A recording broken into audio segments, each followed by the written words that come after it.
welcome. Hope you're having a great day.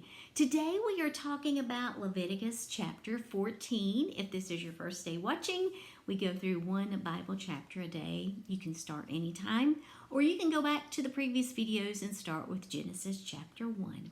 So in Leviticus 14, we are talking about cleansing from skin diseases, and this chapter actually outlines the specific requirements that priests were to do or conduct in terms of cleansing people from skin diseases. It also talked about purification ceremonies and the different things that the people would need to do. There was also a stipulation in this chapter about if someone was maybe poor and couldn't afford the animals required for the purification process. There were, I guess you could say, accommodations that were made to help accommodate anyone who couldn't afford the animals that were needed. There were also some ceremonies in regards to treating contaminated houses, specifically dealing with mildew, which we all are familiar with mildew today.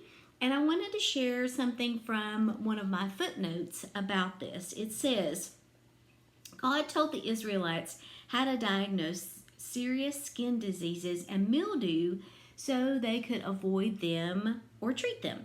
These laws were given for the people's health and protection. They helped the Israelites avoid diseases that were serious threats in that time and place. Although they wouldn't have known the medical reasons for some of these laws, their obedience to them made them healthier. Although many of God's laws must have seemed strange to the Israelites, these laws helped them avoid not only physical contamination, but also moral and spiritual infection. The Word of God still provides a pattern for physically, spiritually, and morally healthy living. We may not always understand the wisdom of God's laws, but if we obey them, we will thrive. Does this mean we are to follow the Old Testament health and dietary restrictions?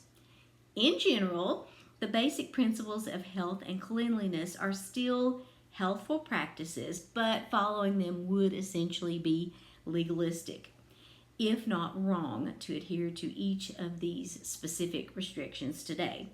Some of these regulations were intended to mark the Israelites as different from the wicked people around them.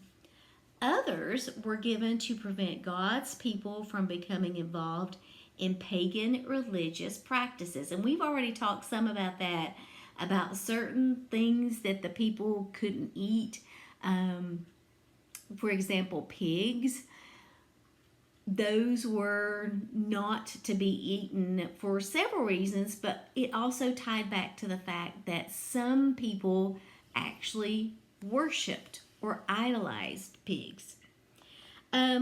Still others related to quarantines in a culture where exact medical diagnosis was impossible. Today, for example, physicians can diagnose the different forms of leprosy, and they know which ones are contagious.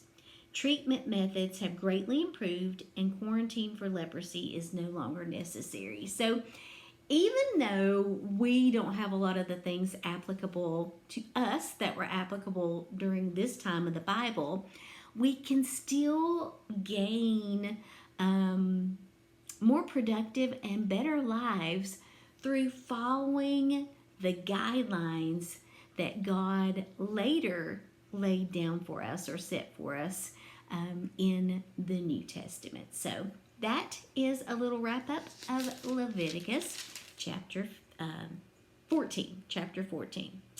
And thank you guys for watching today. I will see you back here tomorrow.